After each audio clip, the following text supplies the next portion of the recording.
आज हम बात करने वाले हैं उत्तराखंड के एक बहुत इंपॉर्टेंट पर्सन के बारे में जिनका नाम है मूलाराम। ये दूसरे मूलाराम हैं। ये आपको किसी पिक्चर में दिख सकते हैं, अंग्रेजी पिक्चर में, हॉलीवुड में। बट मैं इनकी बात कर रहा हूँ जो कि एक पेंटर थे, डिप्लोमैट थे और बहुमुखी प्रतिभा के धनी थे। इनफैक्ट उनकी काफ़ी सारी हिस्ट्री की जो लिखी हुई हिस्ट्री पे बेस्ड जो कविताएं हैं वो हम देखते हैं। इसके अलावा वो डिप्लोमैट और कोर्टियर भी थे और साथ साथ पेंटर तो थे ही, जिसके लिए वो फेमस हैं।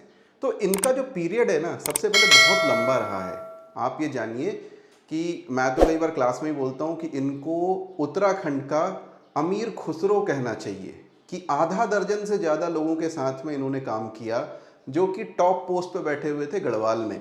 सो स्टार्टिंग फ्रॉम 1777 जब प्रदीप शाह राजा थे गढ़वाल के, उसके बाद ललित शाह के टाइम पे काम किया, जयकृत शाह के, प्रद्युम्न शाह के टाइम पे काम किया।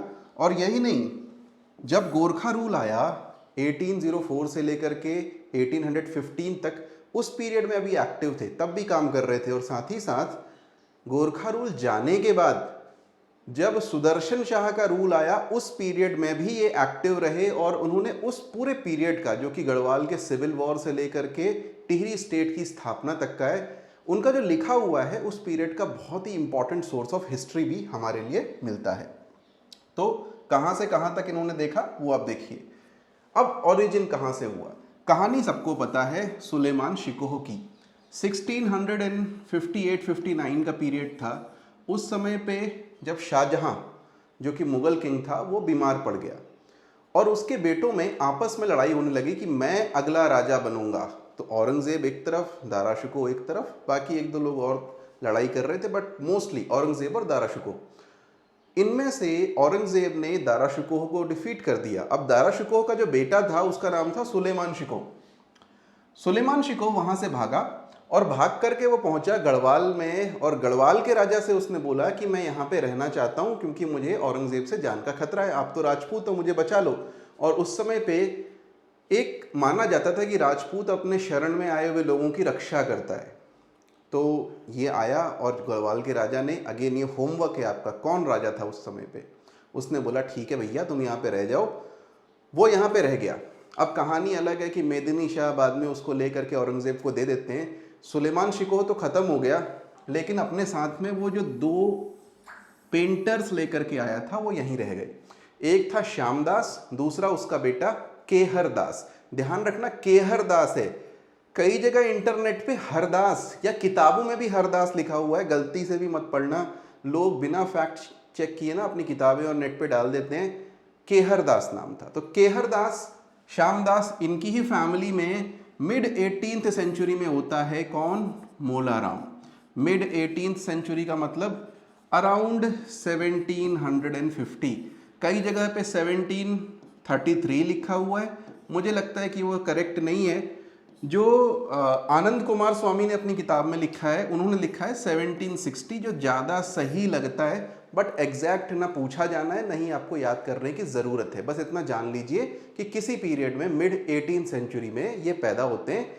और उसके बाद में 15-16 साल की उम्र के बाद से या उसके बाद से 1777, जो मैंने पहले ही बताया, ये प्रदीप शाह के कोर्ट में जाते हैं, वहाँ पे काम करने लगते हैं, है ना। अब इस समय पे गढ़वाल में एक बहुत बड़ी चीज़ चल रही थी, वो था सिविल वॉर। आपको पता है जयकृत शाह और उनके दो भाई पराक्रम शाह और साथ साथ में प्रद्युम्न शाह, ये आपस में लड़ रहे थे, ठीक है। तो अल्टीमेटली प्रद्युम्न शाह, जो प्रद्युम्न चंद भी थे, कुमाऊं से लौट करके आए, जयकृत शाह की डेथ हो गई, वो सारी चीज़ें हुई। But he was a supporter of Jaikrit Shah in that conflict, और इसलिए उनको पराक्रम शाह के साथ में काफ़ी लड़ाई भी झेलनी पड़ी। इनफैक्ट जयकृत शाह की हेल्प के लिए उन्होंने कांगड़ा से, गुलेर से, हिमाचल से जगत प्रकाश को भी बुलाया था और जगत प्रकाश ने हेल्प करी थी जयकृत शाह की। एनीवेज, वो हमने हिस्ट्री में देख रखा है क्या था क्या नहीं था, अभी दोबारा देखने की आवश्यकता नहीं है। पराक्रम शाह से इनकी दुश्मनी इतनी थी कि इनकी एक गणिका थी। गणिका मतलब आप ये समझ लीजिए कि लिव इन पार्टनर, जो इनके साथ में रहती थी, जो इनको कांगड़ा के राजा ने दे रखी थी। तो पराक्रम शाह ने उसको उठा करके प्रिजन में डाल दिया या अपने पास रख लिया 2-3 महीने के लिए। और इनको बहुत बुरा लगा। बाद में इन्होंने एक पूरा जो बुक लिखी है गणिका नाटक, वो इसके बारे में लिखी हुई है। ठीक, बाद में पराक्रम शाह ने उसे वापस कर दिया, लेकिन वो सब कहानी हमें नहीं देखनी है। कौन कौन सी बुक्स हैं इनकी, देखो एक दो नहीं, इनकी दर्जनों बुक्स हैं। कोर्ट पोएट थे ना, तो जो जैसे अमीर खुसरो था, जो कोर्ट में राजा होगा उसकी तारीफ में लिख देते थे, वैसे ये भी थे।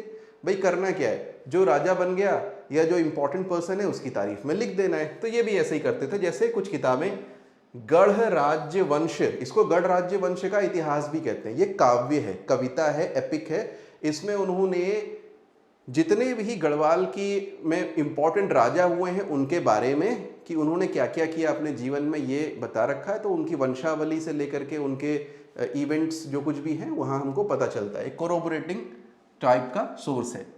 श्रीनगर दुर्दशा, गढ़वाल विध्वंस, जिस समय पे श्रीनगर में गढ़वाल में भूकंप आया, सिविल वॉर हुआ, उस पीरियड का इन्होंने यहाँ पे वर्णन किया हुआ है। फिर गणिका नाटक जो मैंने आपको बताया ही, गढ़ गीता संग्राम, सुदर्शन दर्शन, ये सबके सब आप देखोगे these are related to the period of इधर परमार रूलर्स और बाद में टिहरी स्टेट। ठीक है, दूसरी कैटेगरी आप देखो, ये इन्होंने गोरखों के लिए लिखा, जब गोरखे यहाँ पे रूल कर रहे थे, तो गोरखाली अमल। एक बख्तावर थापा नाम का आदमी था, तो बख्तावर जस चंद्रिका। एक रण बहादुर थापा नाम का आदमी था, तो रण बहादुर चंद्रिका। शमशेर जंग चंद्रिका, ये नेपाल का वहाँ प्राइम मिनिस्टर था। तो सबकी तारीफ में इन्होंने कुछ कुछ चीज़ें लिखी, ये भी बताया कि वो रूल कैसा था। इनफैक्ट गोरखों के रूल में भी इनसे सबसे पहले तो इनकी लैंड और जागीरें ले ली गई, बाद में वापस कर दी गई। ठीक है, तो गोरखों के भी ये प्रिय बने रहे। देन कुछ उन्होंने अपने, उनके फादर का नाम मंगत राम था, तो मंगत राम मोलाराम संवाद इस तरह करके भी लिखे हैं। सॉर्ट ऑफ आप ये समझ लो कि डायरी एंट्री टाइप के, कि मैं अपने फादर से क्या बात करता था या इस तरह की बातें। एंड लास्टली बहुत बड़ी संख्या में इन्होंने रिलीजियस चीज़ों पे लिखा है, जैसे मनमत सागर, ये ज़्यादा इंपॉर्टेंट है, इनकी बड़ी रचना है। वैराग्य मंजरी, दशावतार, राम महिमा, और इस तरीके से और बहुत सारी किताबें, बहुत सारी कविताएं इन्होंने लिखी। कई सारी कविताएं तो इनकी पेंटिंग्स के ऊपर ही लिखी गई हैं। और अब आते हैं इनकी पेंटिंग्स पे, जैसे ये, इसको बोलते हैं अभिसारिका नायिका। अभिसार मतलब मिलना। ठीक है, अभिसारिका नायिका वो है जो मिलने के लिए जा रही है। तो एग्जाम्पल के लिए अगर आप पेंटिंग देखोगे तो ऊपर आपको दिखेगा बिजली कड़क रही है, नीचे सांप है, घनी अंधेरी रात है, और फिर भी ये मिलने के लिए जा रही है अपने प्रेमी से। ठीक है, अब कहीं जा रही होगी। वैसे ही यहाँ पे देखेंगे आप शिव और पार्वती, महादेव पार्वती इस चित्र का भी नाम है। या फिर यहाँ पे ये किसी की डेथ हुई है और यहाँ पे इन्होंने इसको पेंट किया हुआ है, और ऊपर देखोगे तो यहाँ इस पे कविता भी छोटी सी लिख दी है। तो इस तरह की पेंटिंग्स, अलग अलग टाइप की पेंटिंग्स के लिए मोलाराम काफ़ी फेमस थे, और उनकी पेंटिंग्स जो हैं भारत ही नहीं, भारत के बाहर लंदन में, बॉस्टन में, इन जगहों पे रखी गई हैं। कई सारी पेंटिंग्स आपको जो एचएनबी गढ़वाल यूनिवर्सिटी का म्यूजियम है उसके अंदर भी देखने के लिए मिल सकती हैं। तो अगेन पेंटिंग्स में इनकी 2-3 टाइप की पेंटिंग्स है। नंबर 1, और मैंने यहाँ कैटेगराइज किया हुआ है, नंबर 1 नायिका भेद वाली पेंटिंग। नायिका मतलब होता है हीरोइन। ठीक है, तो उस पीरियड में एक मूवमेंट चला था कि हीरोइन अलग अलग तरह की उसको दिखाना है। अब हीरोइन कई तरह की हो सकती है, जैसे मैंने बोला अभिसारिका नायिका, वैसे ही मयंक मुखी, मयंक मतलब चंद्रमा, चंद्रमुखी, कदली प्रिया, कदली का मतलब होता है केला, मोर प्रिया, चकोर प्रिया, मतलब वहाँ पे केले का पेड़ दिखा रखा होगा, या मोर होगा, या चकोर पक्षी होगा, और उसके आधार पे जो नायिका है वो कुछ कर रही होगी उस पेंटिंग में। तो ऐसी चीज़ें उसमें दिखा रखी हैं। देन रिलीजियस, जैसे कालिया दमन, राधा कृष्ण, महादेव पार्वती, ये सारी पेंटिंग्स में मिलती है। लास्टली इनके सेल्फ पोर्ट्रेट्स, अपने पोर्ट्रेट या दूसरों के भी पोर्ट्रेट इन्होंने बनाए हैं, जो कि सिंपल ड्राइंग्स हैं, वो भी देखने के लिए मिलते हैं। तो एक एग्जाम्पल मैं यहाँ पे आपको दिखा रहा हूँ। अगेन ये है, सबको समझ में आ गया होगा, गोवर्धन पर्वत इन्होंने उठा रखा है एक उंगली पे, और कृष्ण जी हैं, उनके साथ में अन्य लोग हैं। तो जैसे नायिका दिखाने का चलन था ना, वैसे ही कृष्ण, राधा और उनसे रिलेटेड जो चीज़ें हैं वो दिखाने का भी उस समय पे चलन था, उस समय पे एक मूवमेंट था।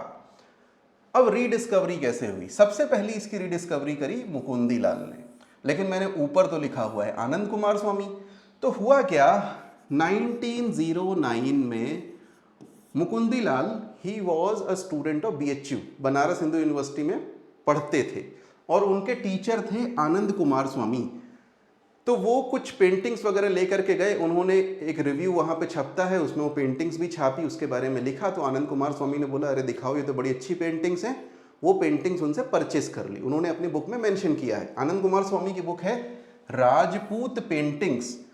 राजपूत पेंटिंग्स 1916 में छपी, और उसमें उन्होंने एक वाइडर ऑडियंस को पहली बार बताया कि गढ़वाल पेंटिंग नाम की भी एक चीज़ है। पहाड़ी पेंटिंग के अंदर गढ़वाल पेंटिंग कुछ ऐसा है। देखो राजपूत पेंटिंग्स ना कई टाइप की हैं, तो राजस्थान में वो अलग हैं, उसके बाद से पहाड़ में वो अलग हैं, और पहाड़ी के अंदर भी आपको मिलेगी जम्मू, ठीक है, कुछ पटियाला वगैरह मिल सकती है, लेकिन कांगड़ा, और तीसरा आपको मिलेगा गढ़वाल। तो बेसिकली 3 स्कूल्स पहाड़ी पेंटिंग्स के हैं, विच इज़ अगेन अ सब स्कूल ऑफ राजपूत पेंटिंग्स। और राजपूत पेंटिंग्स कहाँ से आई है? मुगल पेंटिंग से। तो ये सारी चीज़ें आपको पता होनी चाहिए, मेंस में अगर कभी क्वेश्चन आ जाता है तो आप लिख पाओगे। आनंद कुमार स्वामी ने 1916 में लिखी राजपूत पेंटिंग्स। उसके बाद बैरिस्टर मुकुंदी लाल 1968 में उन्होंने एक बुक लिखी Garhwal paintings and some notes on Molaram, और इसके थ्रू एक बहुत बड़े लेवल पे मोलाराम को जाना जाने लगा। तो ईयर भी ध्यान करना, हम केवल बुक्स के नाम ध्यान करते, वो भी ये वाली बुक, इनके ईयर याद कीजिएगा, एग्जाम में पूछे जा सकते हैं।